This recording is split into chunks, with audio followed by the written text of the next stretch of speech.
Hi all, അസ്സലാമലൈക്കും. Welcome back to Silna's kitchen. ഇന്നത്തെ recipe ഒരു അടിപൊളി വെറൈറ്റി പലഹാരത്തിൻ്റെ റെസിപ്പിയാണ്. ചോറും റവയും വെച്ച് നല്ല ടേസ്റ്റി ആയിട്ടുള്ളൊരു അടിപൊളി ബ്രേക്ക്ഫാസ്റ്റാണ് തയ്യാറാക്കിയെടുക്കുന്നത്. ഭയങ്കര സിമ്പിളായിട്ട് തയ്യാറാക്കിയെടുക്കാൻ പറ്റുന്ന നല്ല ടേസ്റ്റി ആയിട്ടുള്ള കുട്ടികൾക്കും വലിയവർക്കൊക്കെ ഒരുപാട് ഇഷ്ടമാവുന്ന നല്ലൊരു കിടിലൻ ഐറ്റമാണ്. അപ്പോൾ ഇതെങ്ങനെയാണ് തയ്യാറാക്കുന്നതെന്ന് അറിയാനായിട്ട് വീഡിയോ സ്കിപ്പ് ചെയ്യാതെ മുഴുവനായിട്ടൊന്ന് കണ്ടു നോക്കണേ. റെസിപ്പിയിലോട്ട് കിടക്കുന്നതിന് മുമ്പായി സിൽനാസ് കിച്ചൺ ചാനൽ ആദ്യമായിട്ട് കാണുന്നവരാണെങ്കിൽ പ്ലീസ് ഒന്ന് സബ്സ്ക്രൈബ് ചെയ്തേക്കണേ. ഒപ്പം തന്നെ ഈ വീഡിയോസ് നിങ്ങൾക്ക് ഇഷ്ടപ്പെടുകയാണെങ്കിൽ ഒരു ലൈക്ക് ചെയ്ത് ഷെയർ ചെയ്ത് സപ്പോർട്ട് ചെയ്യാനും മറക്കരുത്. ഇനി നമുക്ക് ഇതെങ്ങനെയാണ് തയ്യാറാക്കുന്നതെന്ന് നോക്കാം. ഇതിനു വേണ്ടി ആദ്യം തന്നെ ഒരു മിക്സിയുടെ ജാർ എടുത്തിട്ട് അതിലേക്ക് 250 ml കപ്പിൻ്റെ അളവിൽ 1 കപ്പ് ചോറ് ഇട്ട് കൊടുക്കുന്നുണ്ട്. റേഷൻ അരി ചോറോ സാധാ അരി ചോറോ ഏതായിരുന്നാലും കുഴപ്പമില്ല. ഇനി അടുത്തതായിട്ട് ഇതിലേക്ക് റവയാണ് ഇട്ട് കൊടുക്കുന്നത്. 250 ml കപ്പിൻ്റെ അളവിൽ 1.5 കപ്പ് റവ ഇട്ട് കൊടുക്കുന്നുണ്ട്. വറുത്ത റവയാണ് എടുത്തിട്ടുള്ളത്. വറുത്ത റവ തന്നെ എടുക്കാൻ വേണ്ടി നോക്കുക, എങ്കിലേ നമ്മൾ ഉദ്ദേശിക്കുന്ന ആ ഒരു പരുവത്തിലും ടേസ്റ്റിലൊക്കെ കിട്ടുള്ളൂ. ഇനി ഇതിലേക്ക് ഇതേ കപ്പ് അളവിൽ തന്നെ 2 കപ്പ് വെള്ളം ഒഴിച്ചു കൊടുക്കാം. അതായത് 250 ml കപ്പിൻ്റെ അളവിൽ 2 കപ്പ് വെള്ളം ഒഴിച്ചു കൊടുത്തിട്ട് ഇനി ഇത് നന്നായിട്ടൊന്ന് അരച്ചെടുക്കുന്നുണ്ട്. ഇപ്പോൾ ഞാനിവിടെ നന്നായിട്ട് അരച്ചെടുത്തിട്ടുണ്ട്. അരച്ചെടുത്ത മിക്സ് ഒരു ബൗളിലേക്ക് ഒഴിച്ചു കൊടുക്കുന്നുണ്ട്. ഇനി അതിലേക്ക് ആവശ്യത്തിനുള്ള ഉപ്പിട്ട് കൊടുത്തതിന് ശേഷം നല്ലപോലെ ഒന്ന് ഇളക്കി കൊടുക്കുന്നുണ്ട്. ഇത് നന്നായിട്ടൊന്ന് ഇളക്കി യോജിപ്പിച്ച് കൊടുത്തതിന് ശേഷം ഞാനിപ്പോൾ ഇതിൻ്റെ പരുവം കാണിച്ചു തരാം. ഇപ്പോൾ ഇത് കുറച്ച് ലൂസായിട്ടാണ് ഇരിക്കുന്നത്. നമ്മുടെ മാവ് കറക്റ്റ് പരുവായിട്ടില്ല. കുറച്ചൊന്ന് കുതിർന്ന് കിട്ടണം ഈ ഒരു റവ. അപ്പോൾ നമുക്ക് മാവ് കുറച്ചുകൂടെ ടൈറ്റായിട്ട് കിട്ടുകയും ചെയ്യും.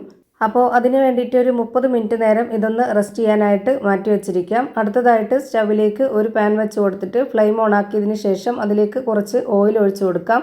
ഓയിലൊന്ന് നന്നായിട്ട് ചൂടായിട്ട് വരുമ്പോൾ ഒരു മീഡിയം ഫ്ലെയിമിലേക്ക് ഇട്ട് കൊടുത്തിട്ട് 2 സബോള ചെറുതായിട്ട് കട്ട് ചെയ്തെടുത്തിട്ടുള്ളത് ഇട്ട് കൊടുക്കാം. അതിൻ്റെ കൂടെ തന്നെ 2 പച്ചമുളക് കട്ട് ചെയ്തതും കുറച്ച് മല്ലിയില, കറിവേപ്പില ഇത്രയും ഇട്ട് കൊടുക്കുന്നുണ്ട്. ഇനി അടുത്തതായിട്ട് ഇതിലേക്ക് വേണ്ടത് പൊടികളാണ്. ഞാനിവിടെ 1 സ്പൂൺ അളവിൽ മുളക് പൊടി ഇട്ട് കൊടുത്തിട്ടുണ്ട്. എരിവുള്ള മുളക് പൊടിയാണ്. ചെറിയ സ്പൂൺ അളവിലാണ് ഇട്ട് കൊടുത്തിട്ടുള്ളത്. എരിവൊക്കെ ഓരോരുത്തരുടെ ഇഷ്ടത്തിനനുസരിച്ച് ചേർത്ത് കൊടുക്കാവുന്നതാണ്. പിന്നെ ഇതിലേക്ക് ഒരു നുള്ള് മഞ്ഞൾപ്പൊടി, പെരിഞ്ജീരകപ്പൊടി, ഗരം മസാലപ്പൊടി, ആവശ്യത്തിനുള്ള ഉപ്പ്, ഒരു 1/2 സ്പൂൺ അളവിൽ വെളുത്തുള്ളി, ഇഞ്ചി, കുരുമുളക് 3ഉം കൂടെ ഒന്നിച്ച് ചതച്ചതും ഇട്ട് കൊടുത്തിട്ടുണ്ട്. എന്നിട്ട് ഇത് നല്ല പോലെ ഇളക്കി യോജിപ്പിച്ച് കൊടുത്തിട്ട് ഇതൊന്ന് വെന്ത് കിട്ടാനായിട്ട് അടച്ചു വെച്ച് കൊടുക്കാം. നന്നായിട്ട് വെന്ത് കുഴഞ്ഞു വരേണ്ട ആവശ്യമില്ല, കടിക്കാനായിട്ട് കിട്ടണം നമുക്കിത്. അതുകൊണ്ടാണ് ഇതിൽ പൊടികളും എല്ലാം കൂടെ ചേർത്തിട്ട് വേവിച്ചെടുക്കുന്നത്. ഇപ്പോൾ ഒരു 3-4 മിനിറ്റ് സമയമായിട്ടുണ്ട്. അപ്പോഴേക്ക് ഇത് തുറന്ന് നോക്കുമ്പോൾ ദാ ഈ ഒരു പരുവത്തിന് വെന്ത് കിട്ടിയിട്ടുണ്ട്. ഇനി നമുക്കിതിലേക്ക് മുട്ട പുഴുങ്ങിയെടുത്തതിന് ശേഷം അതൊന്ന് ഗ്രേറ്റ് ചെയ്തിട്ട് അതുകൂടെ ഇതിലേക്ക് ഇട്ട് കൊടുക്കാം. 2 കോഴിമുട്ടയാണ് ഞാൻ എടുത്തിട്ടുള്ളത്. ഇത് നന്നായിട്ട് ഈ ഒരു മസാലയിൽ ഇതുപോലെ ഇളക്കി യോജിപ്പിച്ച് കൊടുക്കാം. അപ്പോൾ ആ ഒരു മസാലയൊക്കെ ഈ ഒരു മുട്ടയിൽ പിടിച്ച് കിട്ടുമ്പോൾ നല്ല പ്രത്യേക ടേസ്റ്റാണ്. അതുകൂടി 1-2 മിനിറ്റ് ഒന്ന് അടച്ചു വെച്ചിട്ട് വേവിച്ചെടുക്കാം. ഇപ്പോൾ ദാ നമ്മുടെ ഈ ഒരു ഫില്ലിങ്സിനായിട്ടുള്ള കൂട്ട് റെഡിയായി കിട്ടിയിട്ടുണ്ട്. ഇനി ഇതിൻ്റെ ഫ്ലെയിം ഓഫ് ചെയ്ത് കൊടുത്തിട്ട് ഇതൊന്ന് മാറ്റി വെക്കുന്നുണ്ട്. ഇനി നമ്മൾ നേരത്തെ റെസ്റ്റ് ചെയ്യാനായിട്ട് വെച്ചിരുന്ന ആ ഒരു ചോറ് റവ മിക്സ് നമുക്ക് കറക്റ്റായിട്ട് കിട്ടിയിട്ടുണ്ടോ എന്ന് നോക്കാം.